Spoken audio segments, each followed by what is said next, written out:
السلام عليكم ورحمة الله وبركاته. سلام كدب ولا ليال هل كان وحنا سووني مد إن أنا كهذلنا إن حالد خاص أو مد كمدا علماء صوماليدا دل كان كينيا معلمين تا سيدوين لو يقان كمدها داعيها إن سوين أغسل شقيه فافين تدين الإسلام كديجان كمانديرا سوين لو يقان حافظ بولا إمبيا مجال مانديرا أو هذا كحنوسن waddankaasi hindi oo adeeg caafimaad ama u aaday daryeel caafimaad walaalayaal dadka muslimiinta ahi waxa ay yihiin sida nabigeena sallallahu alayhi wasallam inoo sheegay sidii hal jir oo kale hadii uu qof kamida dadka muslimiinta uu xanuunsado ama xaalad ay ku timaado walaalihiisa muslimiinta laftigoodu way la danqamayaan oo ay waxay dareemayaan xaaladaasi la soo diristay walaalkiis marka walaalayaal waxaan aad iyo aad u dareemeynaa xaaladda walaalkeen haysata iyadoona runtii ay tahay mid markaasi uu haatan nooga baahan yahay gargaar iyo gacan iyo caawinaad dadka walaalihiisa ee muslimiinta ee markaasi muuqaalkan daawanaya. بسم الله الرحمن الرحيم الحمد لله رب العالمين والصلاة والسلام على أشرف الأنبياء والمرسلين سيدنا وحبيبنا وشفيعنا محمد وعلى آله وصحبه أجمعين ما بعد. السلام عليكم ورحمة الله وبركاته ولا لها مسلمين تيه ميلا جوغان بوايدن السلام يا ميلا جوغتين بوايدن سلامي سلام تمارة إسلام كأيان إذنكو سلامي والسلام عليكم ورحمة الله وبركاته سلام تكدب وحان ولا ليال إذن سوجودين يا عسي كيغا وأريغو شيخ حسين حسن إبراهيم جوغنا مارة هندية مغاردة دلهي أنا تغي عافمات maaragtay xanuun ay qabtay sababtiisa caafimaad meesha u tagay caafimaadkii markii la ogaaday oo baaritaan iyo waxyaalo badan aan maray waxay noqotay maaragtay inaan daawo qaato qalliin iyo daawo maaragtay ay dhaqaatiirtii ku tartameen oo isu kay garab dhigeen qalliinkii waxaan ka doortay daawo ayagii unbaaba igula taliyey daawadii marka waxay yidhahdeen cirbadaad qaadani laba qaybood cirbadaha mid 2 sano ay soconaysaa oo bil kasta waa lagu duri weli taa ayada qiimaheeda ma ogaanin waana soo ogaan doonaa insha Allah tacaala kharash yar maaha midna 3 bilood mar ayaa maaragtay la isku duraya hindiya oo weliba Delhi isbitaalkii hadda yani aan daawadan ka bilaabay ayaana lagu soo noqonaa 3 bilood ka bacdi baa halkaan aad ku soo noqoni waa diideen in maaragtay aan daawooyinka qaato oo aan maaragtay waddankayga la aado waxay yidhaahdeen 3 bilood ka bacdiba waad soo noqoni halkii mar cirbadeeda waxaa weeye $4,000 weeye $4,000 marka 4 cirbadood waxay noqonaysaa $16,000 ayay noqonaysaa sanadkii waana 4 jeer oo maaragtay من $4,000 marka saa daraadeed tabar iyo awood ayaan u waayay muslimiinta ayaan marka aan u soo cawday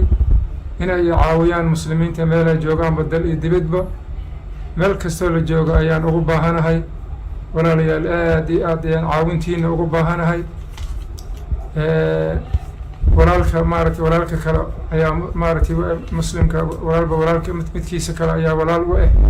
waad maasan tahay telefoonka ayaan ku xiriirnaa wadaad kale oo Sheekh Cabdiweli lagu magacaabo Cabdiweli Maxamed Guure Sheekh Cabdiweli Maxamed Guure lagu magacaabo arintan aad la socday bal Sheekh Cabdiweli soo dhaw sheekana bal Sheekh Cabdiweli waxaad nooga warantaa si guud bal xaaladda wadaadka xanuunsan iyo waliba waxyaabo baaq loo jeedinayo dadka muslimiinta وما صنتها أستاذ بوتان شيخ حسين حسن إبراهيم وحان اسبرناي 1991 وحان نكوضا شقين جري مدرسة عانو أو وين أو لغاية كان مقالة منديرة أو لجدار جوهر الإسلام 8 سنة أيان اسلا شقين هني المعلمين وكوضا هن مدرسة دا سواء هاي ابتدائي إعدادي يثانوي وحوكا انت أوديرا شيخة أو مدرسة أوديرا وحوها خطيب مسجد عانو أو لغاية كان مقالة منديرة ومحافظة بولين بيركوية لا أيوكاها خطيب مالك الجمعة انت اصبح ديريد وهو شيخ دراسة كوذي مساجد حلقاتك كل دوان سيدا نحوها يفقه شافعية شيخ مدد دير كسو شغالي دعوة labadii sane u dambeysay ayaa xanuun la soo darsay muddo ayuu xanuunsanaa Mandera Nairobi buu yimid dhakhaatiirta Nairobi wax weyn way la qaban waayeen waxay kula taliyeen inuu aado India kharash buu waayay kharash la'aan darteed buu mar labaad Mandera dib ugu laabtay wuu sii daciifay xanuunkii waa ku sii ballaadhay oo dhacay markii u dambeysay wuxuu awoodi kari waayay shaqooyin gaar ah oo qabsan jiray dukaan yar oo ilmaha ka bisho yar oo kaatiin u lahaa inuu furi waayo dukaankii la xidho ayaa imaaday dukaanka yarka ayuu ictimaadayo nolosha reerka soo laba xaas oo waaweyn leh iyo aabihiis oo cada asaas sheegteen 117 sano jiro iyo hooyadiis oo hadii waxba aan ka yareen oo labadaba sariirta saaran iyo xaaskiisa iyo meeshaas wax uga raadin jiray markii dambe wuu gabay sariirtu ku dhacay meeshii waa la xidhay walaalaha Soomaalida muslimiinta reer Mandera gurmadeen waxoogaa nooliga ka soo bixeen Nairobi soo gaarsiiyeen halkan haddana dad kale oo ducaada oo muslimiina ayaa u gurmatay India hadii la geeyay asagoo keligii oo sariirta saaran oo sariirta xataa diyaarada markii la saarahay waxa lagu saaray wheelchair-ka dadka lagu riixaa diyaarada lagu geeyay gabdha uu dhalay baa jooga waxay awoodi kari waayeen tigidhkii ayaa loo waayay way raaci kareen tigidhkii ayaa loo waayay marka waa la iska diray India markuu tagay wuxuu ku hormaray magaalada Hyderabad dad Soomaaliyeed oo Islaamiyeed iyo airportka ka qabtay guri bay geeyeen ayagii baa la tacaalay dhowr isbitaal marmarsiiyay kharashkii uu watay halkaas ayuu kaga dhamaaday kadib waxa ka war heshay gabadhu adeer kore u yahay oo iyada laftigeeda caafimaad u tagtay India oo joogta magaalada New Delhi caasimadda ayada ayaa u soo dirtay wadaadka meesha ka kaxeeyay New Delhi baa la geeyay ayaga hadda gacanta ku haya ayaga laftigooda waxay u tageen meesha caafimaad dad meesha degan ma ahan isbitaalo dhowr ah ayay la marmareen oo kharash inta badan iyagu ay bixinayeen sheekha daawooyin iyo qalliin labadaas ay dhakhaatiirta isku qabteen daawooyinka hadii la yiraahdo waa daawo halkii irbad markii lagu dhufto bil ku joogi waa $4,000 taqriiban 3 bilood 3 irbadood kala duwan min $4 ama 4 bilood oo min $16,000 iyo kadib oo hal sano markii la ogaado inay daawadaas wax tartay hal sano loo qoriyo wadanka uu la soo aadi hal sano oo bishiiba 4,000 tahay waa qiyaasi kartaan intay noqonayso kharashkaas loo sheegay ilaa hadda xitaa irbadii u horeysay uu awoodi kari laayahay asagana sariirtu ku urursaday waa sheekha daaciga islaamka muslimka waxaan islaamnimada ahayn oo naga dhaxeeyo oo gooni ah ma jirto iyo macrifada hore iyo saaxiibnimada hore naga dhaxaysay marka Sheekh Xuseen Xasan Raaxo xaalkiisa waa saas qof kasta oo muslima oo damiir damqanaya leh ayuu u baahan yahay daadiisa dabcan waa 50 iyo dhowr jir 70 walaa 60 ma gaarin waxa dhafoorkiisa saa u galay waa xanuunka haya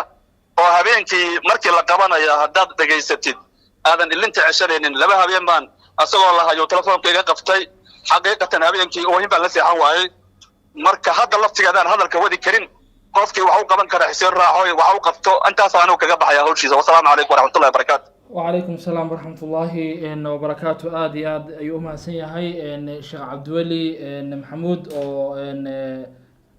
سوى مركزي درين كسموجيني تاريخ ذاتك كبي حين يرونتي ولا ريال وحالد آدي أمضن إن إسقرب استوى إله سبحانه وتعالى